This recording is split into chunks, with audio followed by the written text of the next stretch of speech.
bienvenidos a Háblame de ti paranormal.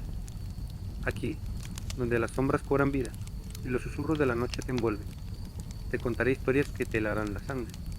Prepárate para sumergirte en relatos escalofriantes, leyendas urbanas, sucesos paranormales y misterios que desafían la lógica.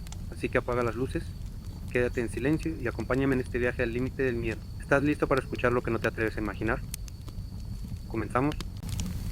Unas chicas regresan a la antigua casa familiar en un pequeño pueblito del sur del país, donde la familia ha tenido una propiedad desde hace generaciones.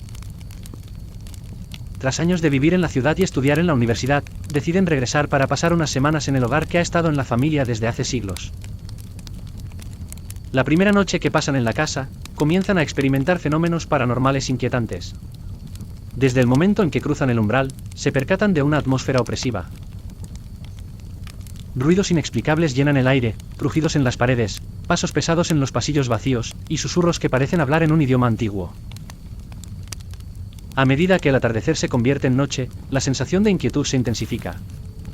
Las luces parpadean y sombras oscuras parecen moverse por sí solas, creando un ambiente de terror constante. Una tarde, mientras platican con su mamá en el jardín y disfrutan de una cervecita, la atmósfera se torna aún más perturbadora. Un olor nauseabundo, similar al de algo en descomposición, empieza a llenar el aire. Aunque hay una brisa ligera, el aroma se intensifica cada vez más.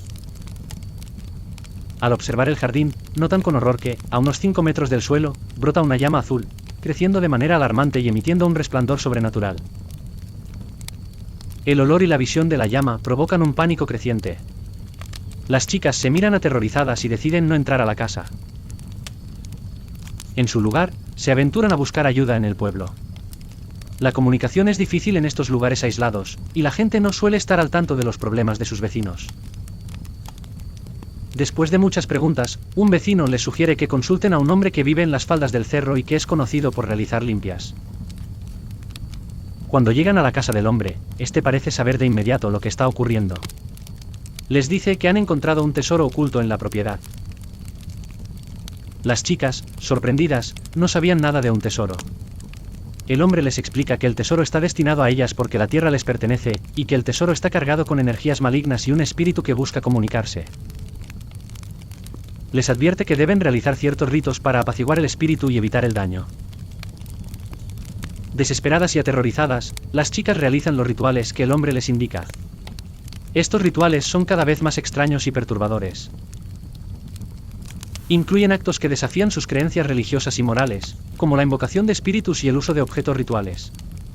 Mientras realizan estos actos, la casa se vuelve cada vez más inquietante. Los ruidos se intensifican, los susurros se convierten en gritos desgarradores, y sombras ominosas parecen acecharlas en cada rincón. Al regresar a la ciudad para continuar con sus estudios, la chica principal, Laura, comienza a experimentar fenómenos aún más aterradores en su apartamento.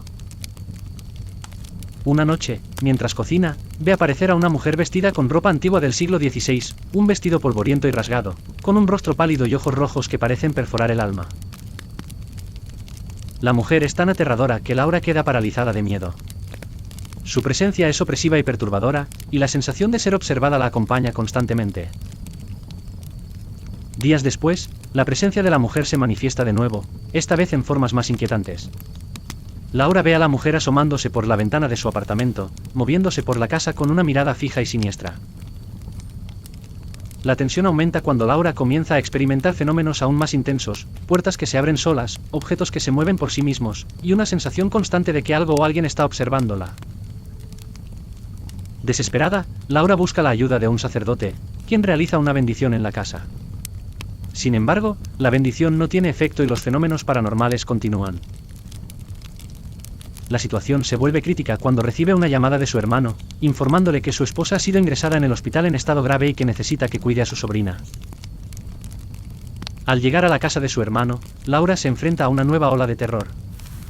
La niña, aterrorizada, la evita y muestra un temor palpable hacia ella. En la noche, Laura ve a la niña en su cama con un torso oscuro y amenazador detrás de ella. La niña le explica que el señor malo está detrás de ella, y Laura se da cuenta de que el peligro es más cercano de lo que pensaba. Desesperada, Laura busca la ayuda de un espiritista. Este conoce los detalles de lo que ha sucedido sin que ella diga nada, y le explica que el espíritu que ha estado atormentándola quiere el tesoro y está dispuesto a hacer daño a ella y a su familia para obtenerlo. Le recomienda desenterrar el tesoro, pero no tocarlo, y dejar que la tierra lo cubra nuevamente. Laura regresa al rancho con la esperanza de resolver la situación. Ella y su familia escarban en el patio y encuentran una caja metálica enterrada. La caja está cubierta de tierra y de signos de antigüedad, pero la dejan sin abrir y la cubren de nuevo. Desde entonces, los fenómenos paranormales en la casa cesan, pero Laura sigue siendo atormentada por la aparición de la mujer con el vestido del siglo XVI en su nuevo apartamento. La historia culmina en un clímax perturbador. Aunque el terror en la casa familiar parece haber terminado, Laura se enfrenta a una sensación constante de inquietud. La mujer del siglo XVI sigue apareciendo, y Laura se da cuenta de que el mal que liberó al desenterrar el tesoro nunca se resolverá por completo. La inquietud persiste y el miedo se convierte en una sombra que la sigue, incluso en sus nuevos hogares.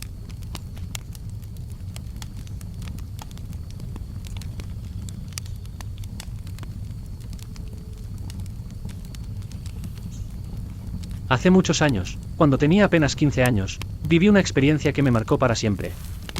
En ese entonces, mis amigos y yo solíamos pasar las tardes libres juntos, explorando las calles del pueblo o jugando en el parque. Aunque éramos adolescentes, nuestras calificaciones siempre estaban en lo alto, ya que nuestros padres eran muy estrictos en cuanto a nuestro rendimiento académico. Esta buena conducta nos permitía disfrutar de algunas libertades, siempre y cuando nuestras notas fueran impecables. Un verano particularmente caluroso, comenzamos a aburrirnos de los juegos habituales. El fútbol y los juegos en la calle ya no nos entretenían, especialmente porque algunos de nuestros amigos no podían salir. Nosotros, un grupo de 4 amigos inseparables, buscábamos algo nuevo. Fue entonces cuando mi fascinación por los libros de historia y leyendas, en la biblioteca de la escuela, me llevó a descubrir el tema de los chaneques. Los chaneques, también conocidos como duendes en nuestra región, eran descritos en las leyendas locales como pequeños espíritus que protegían los bosques y los animales salvajes. Se decía que podían adoptar diversas formas, desde pequeños hombres o mujeres hasta criaturas invisibles que dejaban huellas blancas. Eran conocidos por su travesura y su habilidad para esconder cosas, confundir a los viajeros y hacer que se perdieran en el bosque. Me intrigó profundamente y decidí hablar con mi abuelo, quien siempre tenía una historia fascinante para contar. Mi abuelo, con su vasta sabiduría, me relató que en el pasado, muchas personas del pueblo habían desaparecido misteriosamente en el bosque cercano. Las leyendas hablaban de los chaneques como responsables de estos desaparecimientos. Me advirtió que adentrarse en el bosque era peligroso y que muchas personas habían sido perdidas para siempre debido a su evezar. Sin embargo, mi curiosidad y mi deseo de aventura me llevaron a compartir esta historia con mis amigos. Inicialmente, mis amigos se rieron y tomaron la historia como un cuento de hadas. Sin embargo, uno de ellos, cuyo abuelo también había contado historias similares, confirmó que había una zona del bosque donde no había ranchos ni ganado porque se consideraba demasiado peligrosa. Este detalle le dio crédito a las historias que les había contado. Pronto, se convencieron de que deberíamos explorar el bosque para probar la existencia de los chaneques. Lo que parecía una aventura emocionante pronto se convirtió en una temeridad. Nos preparábamos para un fin de semana de exploración en el bosque, ignorando completamente las advertencias de los adultos. Con mochilas llenas de bocadillos, linternas y una cámara para documentar nuestra prueba, nos adentramos en el bosque que, desde el principio, parecía diferente de cualquier otro. El primer tramo del bosque era denso pero relativamente tranquilo. Sin embargo, a medida que avanzábamos, el ambiente comenzó a cambiar. Los árboles parecían más altos y las sombras más profundas. El aire se volvió más pesado, y una sensación de incomodidad nos envolvió. Después de unas horas caminando, el bosque se volvió un laberinto de vegetación impenetrable. Fue entonces cuando comenzamos a escuchar risas agudas y burlonas, provenientes de algún lugar cercano, pero no podíamos ver a nadie. El sonido era como una risa infantil distorsionada. Aunque intentamos localizar su origen, no había rastro de las criaturas responsables. El sonido se movía de un lado a otro, como si alguien estuviera jugando con nosotros. Mi sensación de inquietud creció, pero la mayoría de mis amigos estaban entusiasmados. Fue entonces cuando uno de ellos, impulsivo como siempre, comenzó a gritar hacia los arbustos y lanzó una piedra en dirección a las risas. De inmediato, la risa cesó, y una piedra grande impactó en mi espalda, causándome un dolor agudo. Cuando me di la vuelta para reprender a mis amigos, un estremecimiento recorrió mi cuerpo, una lluvia de piedras comenzó a caer desde todas direcciones. Las piedras golpeaban con fuerza, y nuestros gritos de terror resonaban en el bosque. La atmósfera se llenó de un aire tenso y opresivo, y la risa se transformó en gruñidos furiosos y amenazantes. Nos dimos cuenta de que estábamos siendo atacados por fuerzas invisibles. Los gruñidos parecían rodearnos, y cada vez que girábamos la cabeza, veíamos sombras moviéndose entre los árboles.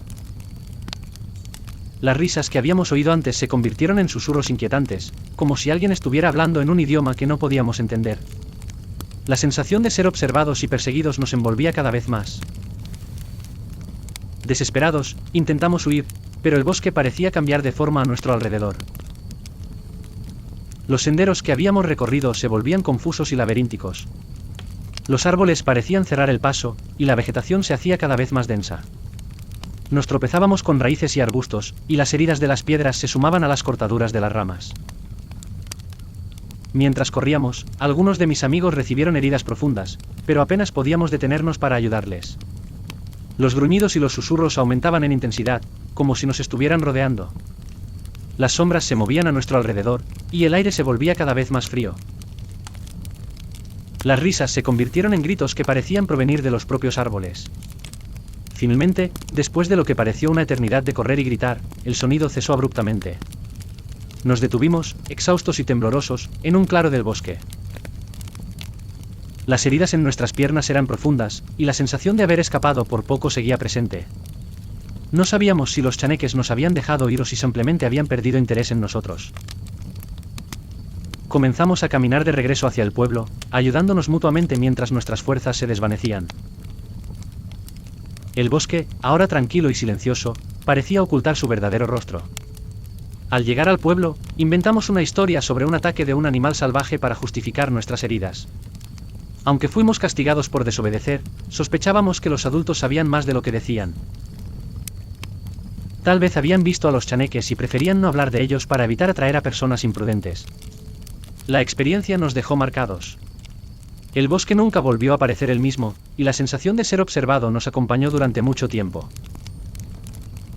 Aprendimos a respetar las leyendas y los misterios que rodean nuestro mundo. Los ecos de los gruñidos y las risas continuaron persiguiéndonos, recordándonos que algunas aventuras están destinadas a permanecer en el misterio. Cada vez que miro el bosque desde lejos, recuerdo el terror que vivimos y la lección que aprendimos. Algunas cosas están mejor dejadas en el desconocido, y hay fuerzas que, aunque invisibles, tienen el poder de cambiar nuestra percepción de la realidad para siempre. Gracias a todos por acompañarnos en esta narración. Espero que hayan encontrado estas historias tan fascinantes y aterradoras como yo. Si se suscriben, me ayudarían mucho. Nos vemos en el próximo episodio para explorar más historias que pondrán a prueba los límites de nuestra comprensión.